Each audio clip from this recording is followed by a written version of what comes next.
Muito boa tarde, meus queridos irmãos em Cristo Jesus, membros da Igreja Batista em Vila das Belezas, possíveis membros de tantas outras igrejas, de perto, de longe.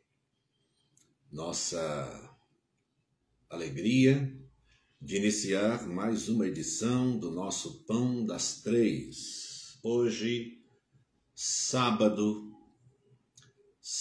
dia 1º de maio. Nós louvamos ao Senhor por essa oportunidade e o privilégio de dividir com vocês todos esse tempo especial de oração, esse tempo de estudo, esse tempo de adoração ao nosso Deus. Portanto, muita alegria e regozijo e mais uma oportunidade, e mais um encontro. Sejam todos bem-vindos nessa tarde um pouco fria em São Paulo, mas uma tarde muito boa, muito gostosa para quem, como eu, gosta do frio, aprecia o frio, gosta da sensação do frio. Que coisa boa! Graças a Deus por essa oportunidade. Sejam bem-vindos, meus queridos irmãos, colegas pastores, alguns costumam passar por aqui também, amigos, membros de outras igrejas.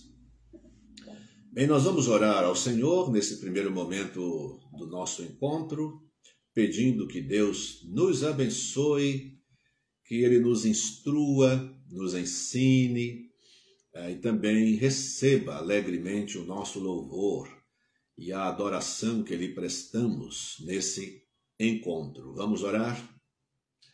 Ó Deus bendito, todo-poderoso, nosso querido Pai amado, agradecemos o privilégio de mais um dia e nele mais um encontro para a tua glória e para a edificação do teu povo.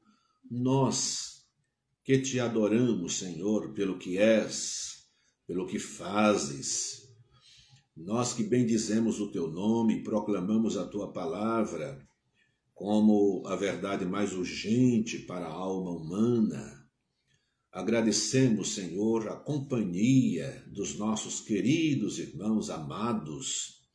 Muito obrigado por cada um deles, cada uma dessas pessoas e suas famílias que chegam aqui à nossa página agora, por aqueles que ainda chegarão, ou durante ou horas depois, ou outro dia. Pedimos que igualmente sejam abençoados e neste ato de culto, em qualquer horário, o Senhor também os aceite e os abençoe. Dá-nos, ó Deus, a bênção do conhecimento da Tua palavra, da edificação nesta tarde. É a oração que fazemos no nome santo de Jesus, o nosso amado Salvador. Amém.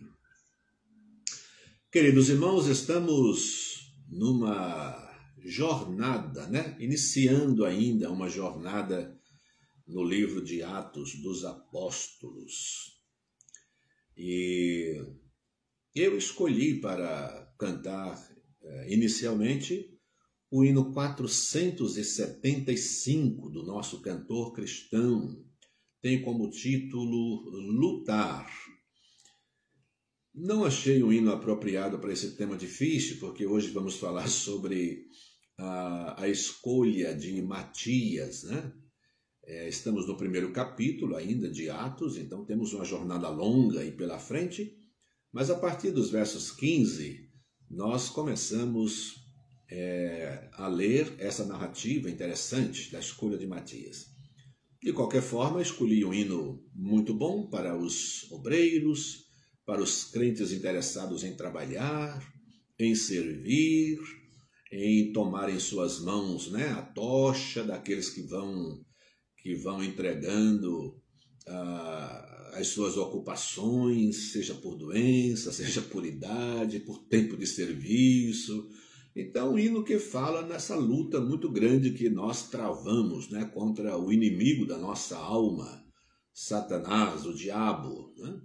Então, 475, lutar. Vamos batalhar, juntos pelejar, todos guerrear. Vamos já, é o que diz o hino, e nós vamos cantá-lo. Eita, fugiu daqui agora.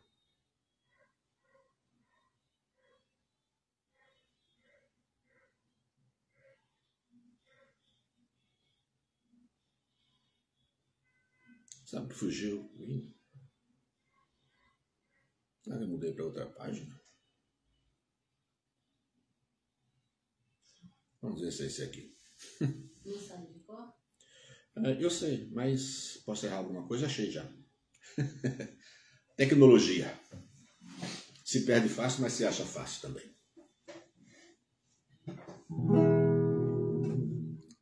Cantemos, irmãos. Vamos batalhar, juntos pelejar, todos guerrear, vamos já. O inimigo que com as hostes vem, tão feroz e mal quem vencerá. Vamos, crentes, vamos já avante, firme sempre contra Satanás. Jesus Cristo é nosso comandante, vai conosco, general capaz. Vamos avançar, sem temor alçar, e fazer brilhar nossa luz.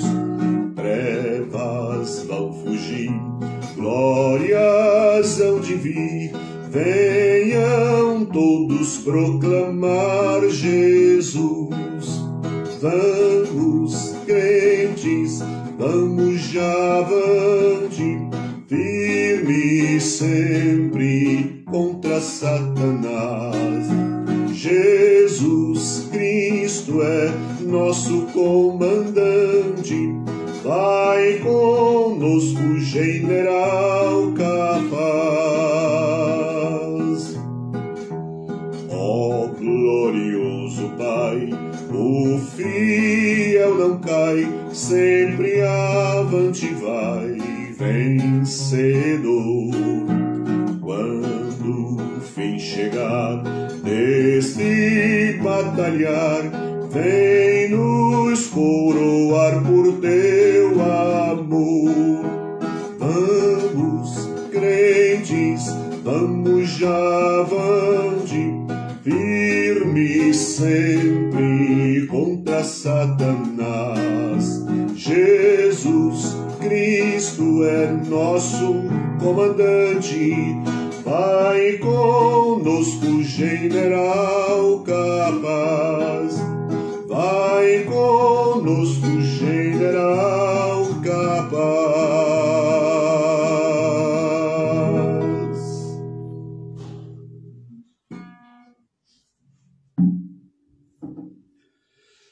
Aí o hino do cantor cristão, muito bonito. Tomara que você conheça, senão fica aí como repertório, né?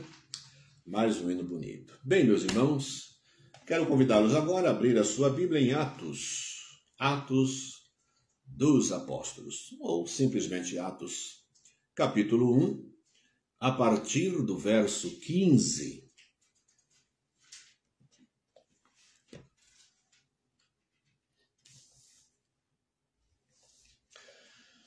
A escolha de Matias.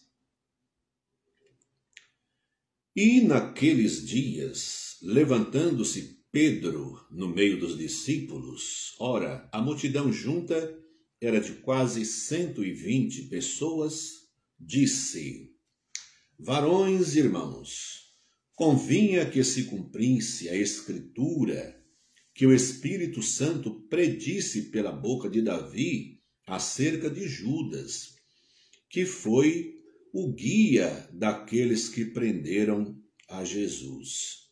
Porque foi contado conosco e alcançou sorte neste ministério.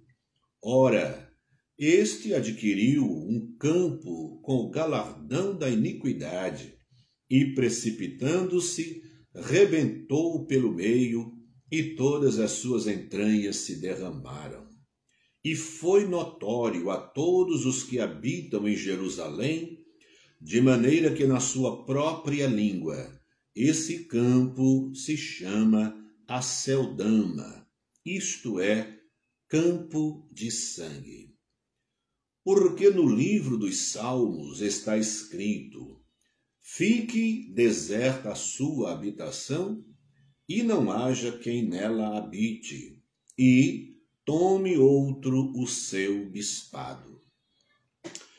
É necessário, pois, que dos varões que conviveram conosco todo o tempo em que Jesus, o Senhor, entrou e saiu dentre nós, começando desde o batismo de João até ao dia em que dentre nós foi recebido em cima, um deles se faça conosco testemunha da sua ressurreição.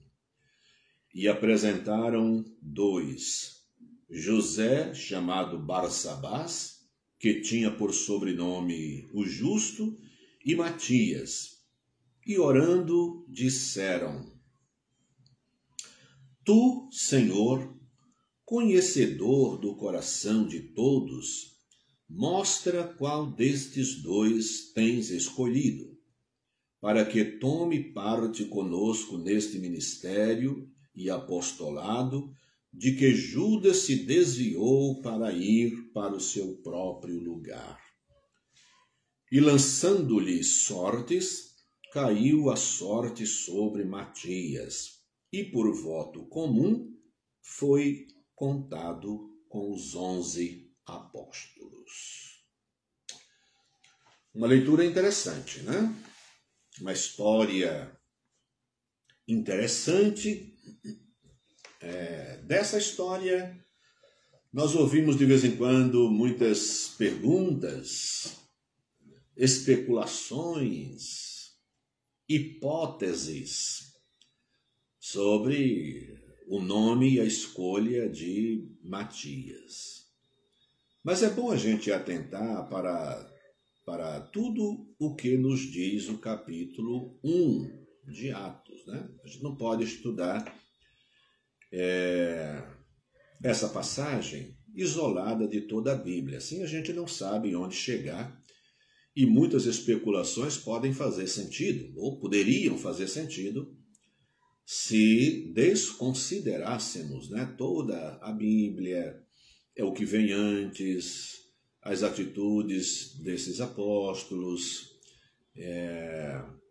palavras de Paulo, que geralmente o nome de Paulo está aí no meio das especulações, quando se pensa no ministério de Matias.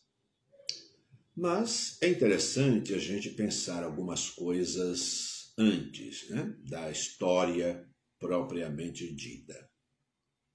Eu volto um pouquinho ao verso 14, por exemplo, é um texto interessante, porque o verso 14 diz assim: todos estes perseveravam unanimemente em oração e súplicas com as mulheres e Maria, mãe de Jesus, e com seus irmãos. É a partir do verso 13 que encerra o primeiro bloco do capítulo 1. E em seguida, naqueles dias, levantando-se Pedro, tal, e então vem a leitura que nós fizemos hoje. Não é interessante nós percebermos que esses homens não é um caso isolado? Nós vamos encontrar esses homens muitas vezes orando antes de tomar decisões sérias. Eles aprenderam muito bem essa lição com seu mestre, com o Senhor Jesus Cristo. Algumas vezes eles próprios, cansados do dia de trabalho, não conseguiam acompanhar Jesus em suas orações fervorosas. Que exemplo de oração de vida de oração, que exemplo de obediência ao Pai Jesus oferece aos seus discípulos e a nós, evidentemente. E eles aprenderam muito bem. Agora já são outros homens, ainda há experiências por vir aqui à frente, mas eles já são outras pessoas, já são crentes mais maduros, né? Agora eles têm que trabalhar sem contar com a presença corpórea ali do seu mestre fazendo perguntas. Agora eles têm que tomar iniciativas. E o verso 14 nos oferece um bom indício, né, de que esses homens aprenderam a iniciativa da oração como a condição em que o homem se coloca para receber a orientação de Deus. Então, aprendamos isso. Eles viviam em oração. E essa palavra que aparece aqui, né, ainda na primeira linha do verso 14, todos estes perseveravam unanimemente. Que sonho de igreja, né? Como nós gostaríamos, todos nós, você e eu, gostaríamos que as nossas igrejas fossem unânimes. Unanimidade quer dizer nenhum voto contra, nenhuma resistência, todo mundo caminhando na mesma direção, todo mundo buscando a orientação de Deus em oração, todo mundo entendendo que é com a oração e é pela oração que nós buscamos as respostas de Deus para os problemas mais sérios da nossa vida. Olha que exemplo, né?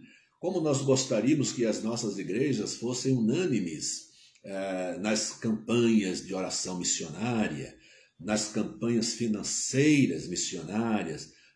Como gostaríamos que a igreja fosse unânime no estudo da Bíblia na escola dominical.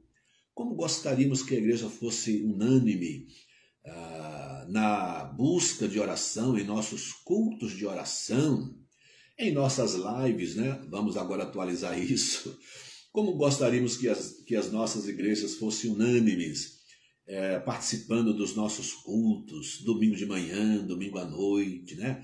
E todos os dias, claro, durante a semana temos limitações daqueles que trabalham e têm outras atividades, são dias úteis e tal, mas como gostaríamos de ver pelo menos unanimidade entre todos aqueles que podem acompanhar, participando, orando, tomando conhecimento de quem está internado, quem está melhorando, quem está com problemas sérios para orar também. Olha a unanimidade nos discípulos de Cristo Jesus, né? Então, isso é um dado interessante.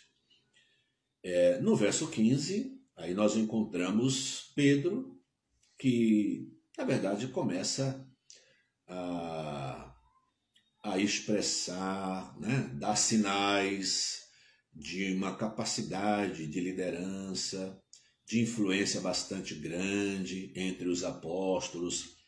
É ele quem toma a palavra naquele dia, naqueles dias, né? Então isso supõe que naqueles dias de oração.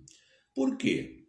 Porque Jesus Cristo os orientou para que não se afastassem de Jerusalém, que permanecessem lá, porque eles receberiam poder, eles recebiam o preparo necessário para depois evangelizarem em Jerusalém, toda a Judéia, Samaria e até aos confins do mundo. E Jesus Cristo disse: ser-me-eis testemunhas. Mas ainda faltava uma coisa e eles precisavam esperar em Jerusalém. É interessante que logo depois da ascensão de Cristo, eles voltam, eles estão no Monte das Oliveiras, e eles voltam para Jerusalém. A Bíblia informa aí que o Monte das Oliveiras ficava à distância de um sábado, em quilômetro aproximadamente, vai dar aí 1,2 km, né? Então eles voltam para Jerusalém e é aí que eles estão numa espécie de campanha de oração. Eles se reúnem diariamente para orar e para buscar. Num desses dias, Pedro se levanta E aí ele começa a falar de uma necessidade no grupo, na equipe. A equipe está desfalcada. Judas, que também teve sorte no apostolado, ele foi igualmente apóstolo, mas fez o que fez, cuja história nós sabemos, né? Ele é conhecido como grande traidor, marcou também a história, infelizmente marcou a história negativamente, mas ele foi discípulo de Cristo e ele era um dentre os 12. E agora a equipe está com 11, precisa de uma pessoa. E Pedro se levanta e faz uma narrativa, na verdade, uma narrativa muito triste, né? Não deve ser gostoso, não deve ser alegre para ninguém trazer uma narrativa dessa sobre a vida de outra pessoa, de uma vida de decisão tão desastrosa, tão equivocada, tão perturbada, cujo fim não poderia ser outro, senão uma grande frustração, uma grande decepção do próprio Judas, que não suporta lidar com aquele problema e, embora tenha recebido dinheiro, né, para atrair Jesus, ele volta desejoso de desfazer as coisas, mas não tem mais jeito. Então ele devolve as moedas, né, o dinheiro, mas a liderança, os líderes, sabendo que aquele dinheiro é dele, e eles não desejam usar aquele dinheiro para nada, todos eles sabem o preço daquele dinheiro, compram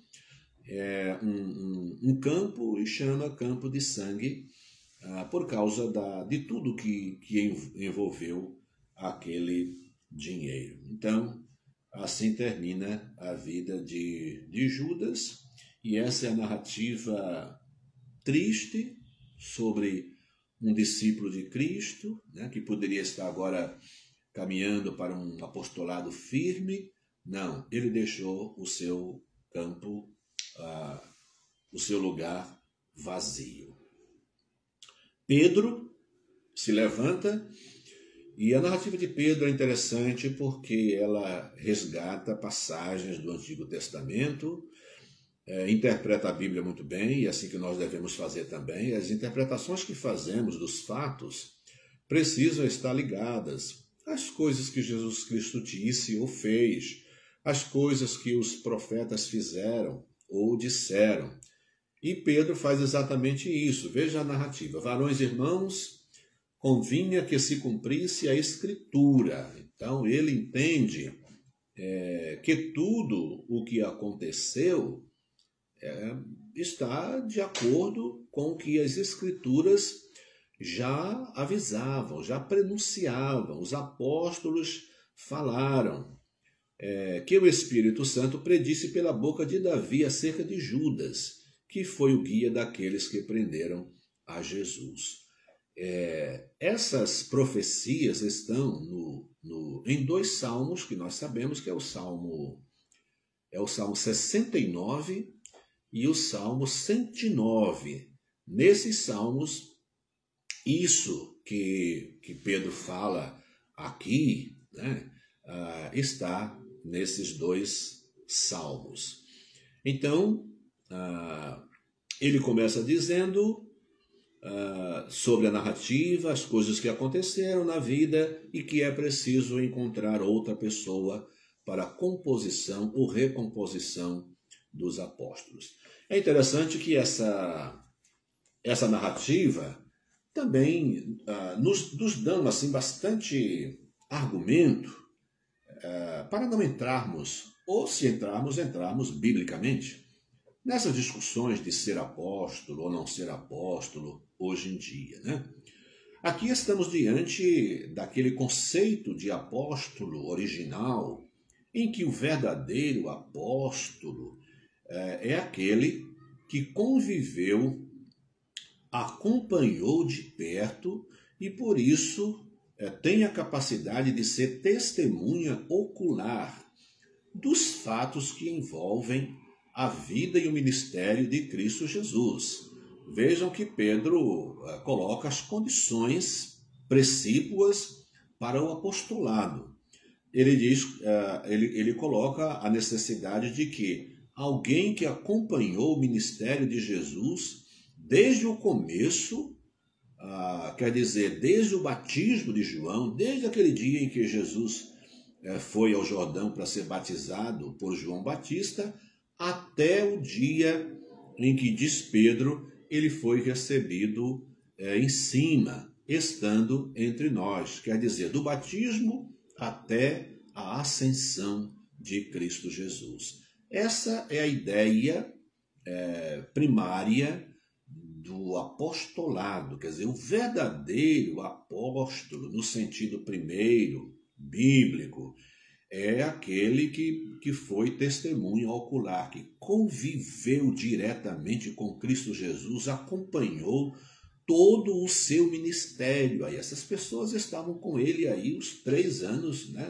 3 anos e meio, talvez, pouco mais de 3 anos, acompanhando de perto, ouvindo, e também são testemunhas oculares da ressurreição de Cristo. Quer dizer, essas pessoas que viram Jesus depois da ressurreição, até o momento em que ele é assunto aos céus. Então, Matias, um nome desconhecido, continua sendo um nome desconhecido, porque a Bíblia não vai falar dele, e talvez por isso algumas questões sejam levantadas em relação a Matias, Algumas especulações. Por exemplo, pessoas especulam se os apóstolos se precipitaram ou não, já naquele momento tomando a iniciativa de eleger alguém para substituir Judas, e preencher o apostolado. Bem, então vou lembrar o seguinte, nós já falamos aqui. Esse povo vivia em oração fervorosa e em unanimidade.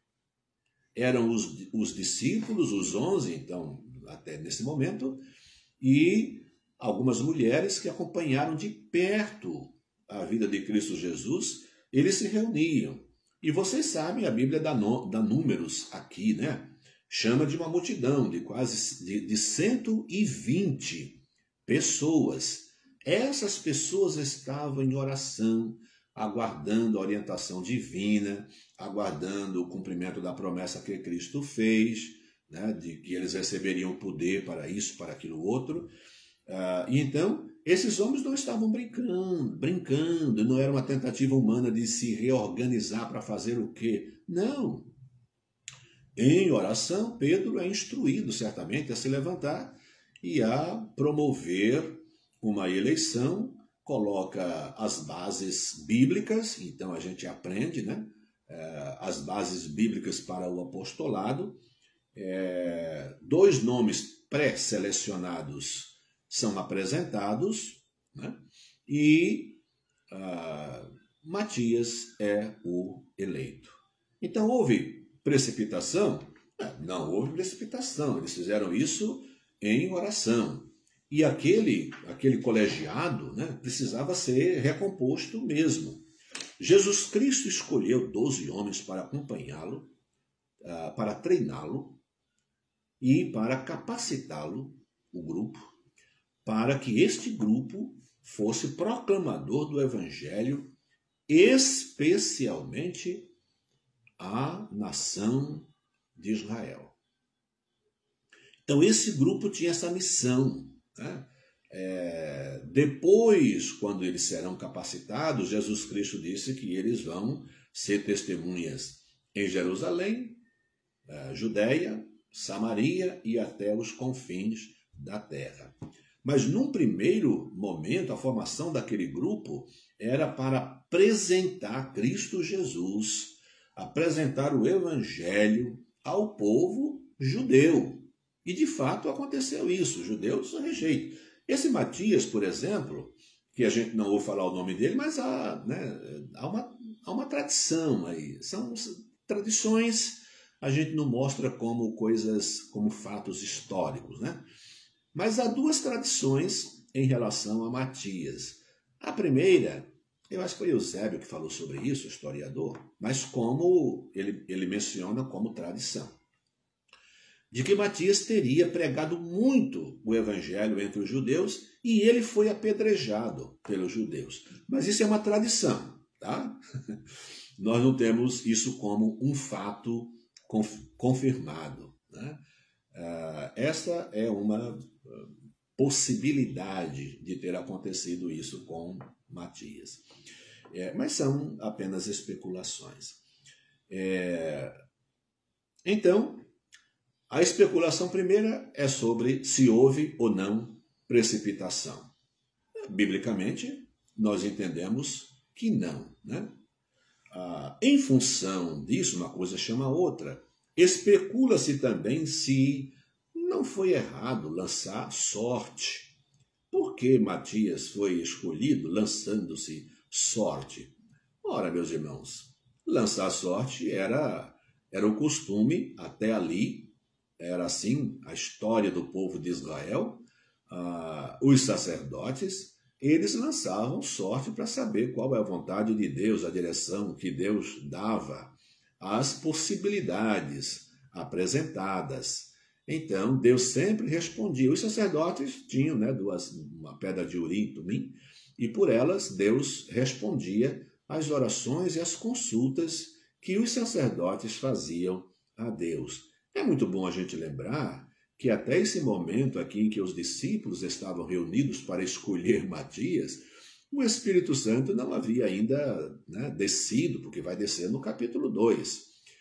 E eles estavam vivendo sob influência do modo do judaísmo resolver as coisas, porque essa foi a sua convivência com Cristo Jesus, inclusive, né?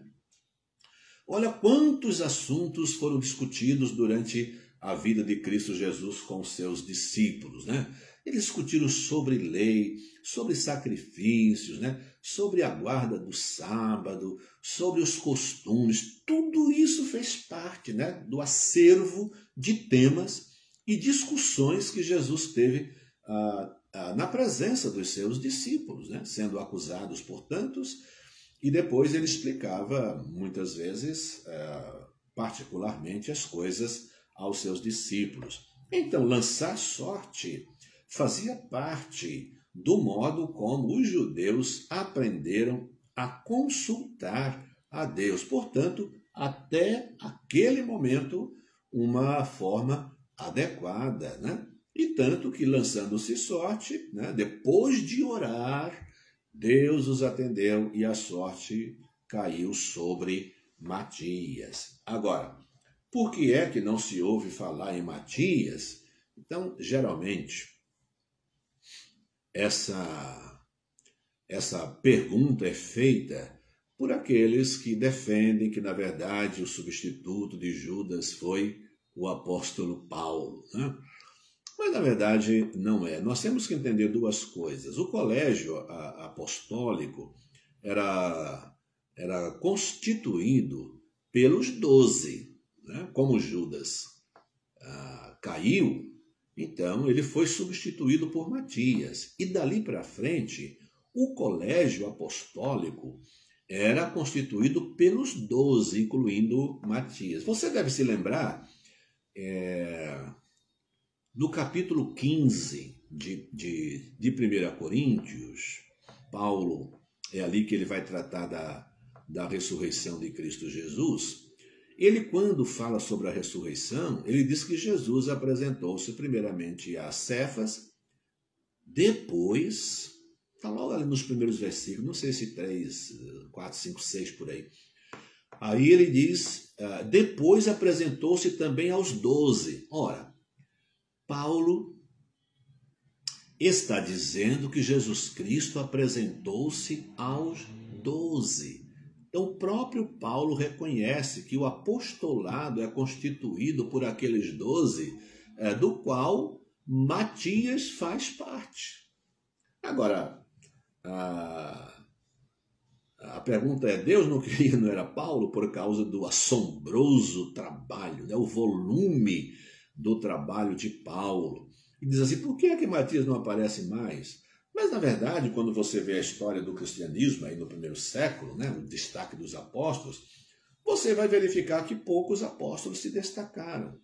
E há outros que também não se menciona, né? A gente estava até lembrando, eu compartilhando isso com a Rosa, e a gente lembrou, por exemplo, de Bartolomeu, que não se ouve falar em Bartolomeu. E, entretanto, não se questiona, né? As pessoas não levantam nenhuma suspeita sobre ser ou não ser apóstolo Bartolomeu, mas se levanta sobre Matias, justamente porque o nome dele não aparece mais. Mas é bom vocês lembrar que o de Bartolomeu também não aparece mais. O nome e o apostolado de Paulo é matéria para daqui para frente, mas nós vamos entender direitinho, se Deus quiser, o apostolado de Paulo, a singularidade do apostolado de Paulo, e em que ele se difere em termos de objetivos, né, de volume de trabalho dos demais apóstolos. Bem, esta é a escolha, é a passagem de hoje que trata da escolha de Matias. Finalizando a nossa consideração, é interessante a gente lembrar, né, como um pecado, pensando aqui em Judas, como um pecado, um desvio, né, e o desdobramento, a repercussão que isso tem não só na vida da pessoa, mas como mexe com tantas outras. Se o crente pensasse direitinho, ele evitaria pecados em sua vida, porque ele concluiria que um pecado pode não trazer prejuízo apenas para ele, mas um pecado pode ter repercussão. Olha aí, a vida de Judas, o pecado de Judas. Judas foi o único prejudicado? Ele é o maior de todos os prejudicados, né? Mas ele vai mexer com a estrutura dos apóstolos, do apostolado, do colegiado, né? Ele vai marcar de forma equivocada, vergonhosa, a história, a sua própria história. Agora, pensemos nos amigos de Judas, pensemos na família de Judas e os seus colegas, porque ele era muito conhecido, olha o trabalho dele, a proeminência que ele tinha também entre os apóstolos. Cristo confiou responsabilidades muito grandes. Então, ele não era como Bartolomeu desconhecido e como Matias se tornou. Judas era muito conhecido. Acabou se enveredando por um mau caminho. E aí é interessante a gente perceber que um pecado pode ter consequências seríssimas na vida de quem peca, mas também na vida de quem está próximo, na família, na igreja, né? Cuidemos da nossa vida, essa é uma lição interessante. A segunda, aprendamos com os discípulos a orar com perseverança. E pense como igreja em oração perseverante e unânime. Unanimidade na igreja, nos encontros de oração, é extremamente salutar para a vida da própria igreja. E isso não atinge negativamente ninguém, só positivamente, graças a Deus por isso. Deus abençoe a nossa vida, Deus faça com que cada um de nós não volte atrás nunca, né? A gente continue firme, fiéis a Cristo Jesus, na missão que Ele nos concedeu, em obediência até o fim. Não nos deixemos enganar por ofertas vantajosas que esse mundo faz para nos derrubar, como Judas entrou nessa. Retenhamos firmes a palavra de Deus em nosso coração, obedeçamo-la, para que a nossa vida seja um caminhar constante, contínuo, crescente, em direção à estatura do nosso Senhor e Salvador Jesus Cristo. Bem, eu separei mais um cântico, logo em seguida vamos orar. Um cântico que fala sobre seguir a Cristo, né? Seguir a Cristo, ó quanto anelo, ter minha vida cada dia com meu Deus, mas quão difícil é obedecê-lo. Vamos cantar.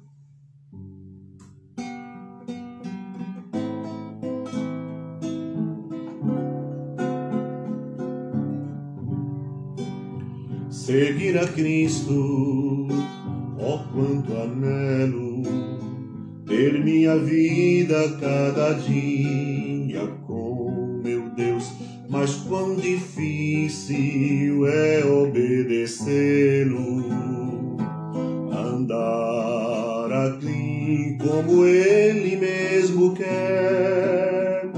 Sou fraco, eu sei, tropeço a todo instante, mas mesmo assim confiante estou. Quero seguir-te entre os poucos que são teus.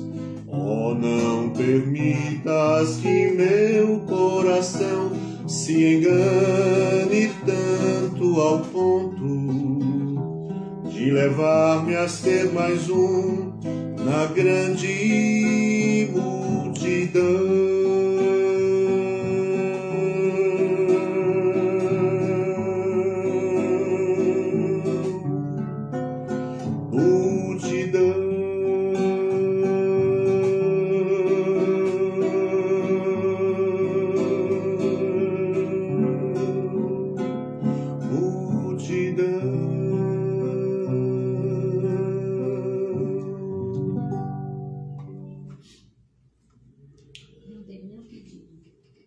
Muito bem, com pequenos tropeços a gente vai cantando essas músicas bonitas. Queridos irmãos, oração. Eu acredito que nós temos motivos para louvar a Deus por um destaque especial, né? Acho que alguns dias atrás a gente vivia mesmo com um número maior de pessoas trazendo bastante preocupação. Agora a gente ouve mais de melhoras, né? Número menor, pelo menos entre os nossos conhecidos, a nossa igreja, por exemplo, um número menor de pessoas hospitalizadas correndo risco. Louvemos ao Senhor por isso. E então lembremos daqueles que ainda estão hospitalizados já há algum tempo. Seus nomes: Judite, irmã do pastor Márcio; Nanau, meu primo, precisa de orações, está internado já há um bom tempo, né? E embora haja assim uma visão um pouco otimista, né, de melhora, mas a situação dele continua grave. Ele está com anemia, né? Ele continua com infecção, então não tem apresentado muita febre porque está também sob remédios fortes, né? Mas precisa muito das nossas orações.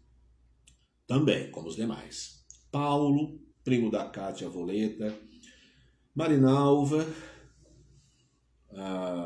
Júlio é sogro da Gisele, filha da Ruth; Fabiano, amigo da nossa irmã Ivone Zeigler; Alessandro, filho da Irailda, é um assunto mais novo. Então, essas pessoas estão hospitalizadas, oremos por elas. Em casa, a nossa irmã Hilda Teixeira, mãe da Beth Teixeira, que costuma entrar aqui no nosso Pão das Três e pedir oração por ela. Mauro, o pai da nossa irmã Elaine Castro. Outras enfermidades: nossa irmã Tata, nosso irmão Wilson, o Gabriel Santana, o Samuel, a própria Irailda, a Vilma Sueli, o Armando, que é irmão da Vilma Sueli, pastor Paulo Gil, Raimunda, Isabela, Lídia Barbosa, Isael Ferreira. E aqui tem informação que Mara fará cirurgia na coluna e depois no quadril. E Marisa está em tratamento por causa de tonturas. As duas são sobrinha e irmã, nessa ordem, da nossa irmã Marlene Odete. João Freitas, pai da Jane; Ete, irmã da Rosa; Joselito está bem, graças a Deus. Arlindo, Alexandra, amiga da Priscila, Andriguete. Simone Mendes, com suspeita de Covid, esposa do nosso pastor missionário Jefferson Mendes. Tratamento de câncer, Thaís Santana, Arlinércio, José, Fábio, Elsomar, Luzenaide, Vilma, que é um pedido aí da nossa irmã Nélia, é um pedido mais novo também. Vilma e Estefânia, vizinhas da nossa irmã Carmelita. E aguardando cirurgia, ainda temos a Andréa Volpe, Jusilene, Alessandra e Luiz Dantas. E também temos o pedido da Juraci pelos seus familiares. E famílias enlutadas, né? Graças a Deus, assim, bem recentemente não temos mais, mas continuamos orando pelas famílias enlutadas e por esses outros pedidos que têm desafiado bastante a nossa igreja, as nossas igrejas, que é o problema de vacinação, os grupos essenciais de trabalho, né? Os idosos e outros tipos de grupos e de atividades essenciais. Bem, irmãos, diante de nós, esse desafio bastante grande de oração. Vamos orar juntos? Ó Deus bendito, como os teus servos fizeram no primeiro século, nós também estamos em um grupo agora, não sei quantas pessoas, mas estamos em um grupo de oração nesse instante, clamando, pedindo as tuas misericórdias. Nós estamos pedindo a tua intervenção, Senhor. Pedimos que o Senhor, pelo poder da palavra do Senhor, repreenda os males que nos cercam, o Senhor repreenda este mal que é a Covid-19, que tem vitimado tantas pessoas e deixado tantas famílias enlutadas, várias igrejas sem os seus pastores, ou porque morreram de Covid, ou porque estão internados ainda. Nós pedimos a tua bondade e infinita misericórdia sobre o teu povo, Pai, e sobre a nossa pátria e sobre esse clamor do mundo inteiro. Nós sabemos o porquê o mundo está clamando. Boa parte desse mundo que procura viver como se o Senhor não existisse, não sabe o porquê desse sofrimento, mas sabemos que o Senhor tem em suas mãos o controle de todas as coisas, o poder sobre a vida e a morte, o poder sobre a saúde e a enfermidade, o poder sobre a riqueza e a pobreza. Não há problemas para o Senhor. O Senhor tem em suas mãos todas as coisas e todas elas seguem, obedecem à autoridade da tua palavra. Assim, pois, ó Deus, nós pedimos cura para os nossos irmãos, os que estão entubados, hospitalizados, com problema grave. Nós pedimos a tua misericórdia. Ajuda também os que estão se tratando em casa. Abençoa também, Pai, aqueles que estão com outros tipos de enfermidade mais antiga que a Covid. Já há alguns anos lutando, alguns dos nossos irmãos, e nós te agradecemos pela resistência, pela perseverança desses irmãos, física e também perseverança na fé. A sua fé não foi abalada, Senhor. Quanta glória ao teu nome por isso nós damos. Porque os teus filhos estão firmes em Cristo Jesus, sabendo que o Senhor está no controle, mesmo há tanto tempo. Isto, Senhor, nós olhamos como uma grande vitória, como uma grande perseverança dos teus filhos. Abençoa as famílias enlutadas. Abençoa as igrejas que perderam seus pastores. Abençoa, Senhor, o nosso país, que vive mergulhado numa politicagem sem freio, sem rédea. Mas sabemos que o Senhor tem em suas mãos também a vida dos políticos, dos homens poderosos, dos homens intocáveis. O Senhor tem em suas mãos e pode tocá-los na hora que o Senhor quiser. Pedimos a tua repreensão sobre os homens maus e a tua bênção sobre os homens que buscam o bem e que procuram fazer a tua vontade. Abençoa aqueles que estão sendo vacinados e abençoa esta vacina para que ela realmente tenha efeito positivo na vida de todos os nossos queridos. Obrigado, Pai, por esse pão das três. Obrigado pela gostosa companhia dos teus filhos, nossos queridos irmãos. Rogamos que o Senhor nos dê a todos uma boa tarde, uma boa noite e prepare-nos, ó Deus, para um dia especial, amanhã, domingo, culto pela manhã, culto à noite, que mais uma vez nós glorifiquemos o teu santo nome. É a oração que fazemos, em nome de Jesus. Amém, Senhor. Queridos irmãos, nós pedimos que você compartilhe os nossos encontros, compartilhe,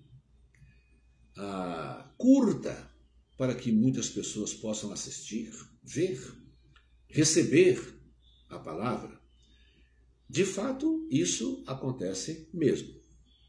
Cada pessoa que curte está abrindo oportunidade para que outras pessoas do seu contato possam assistir também. Inscreva-se nos canais da nossa igreja, tanto no Facebook como no YouTube, também onde acontecem os nossos cultos. Então, por favor, faça com que esse trabalho que nós apresentamos, pastor Júnior, pastor Márcio, pastor Israel, que é um trabalho da nossa igreja, da Igreja Batista em Vila das Belezas, é o seu trabalho, você patrocina isso, participa disso, ore por isso e, além de orar, divulgue também. Amanhã, às 10h30, o nosso culto na página do YouTube e às 19h também. Amanhã, à noite, nós vamos iniciar uma campanha missionária.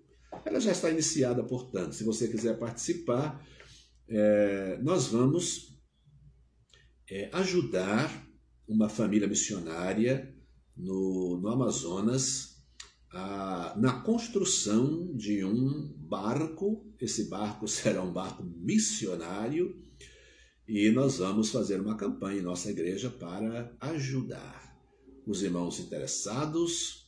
Por favor, orem a Deus. Perguntem quanto Deus tem no bolso ou na conta bancária sua, e eu pergunto sobre a minha e o meu bolso, e assim a gente vai participar para a glória de Deus e para que o Evangelho alcance mais pessoas no difícil campo, pobre campo amazonense.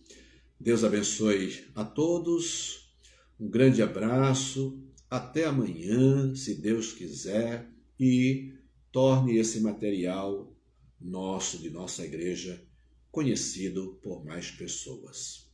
Deus abençoe a sua vida. Até amanhã.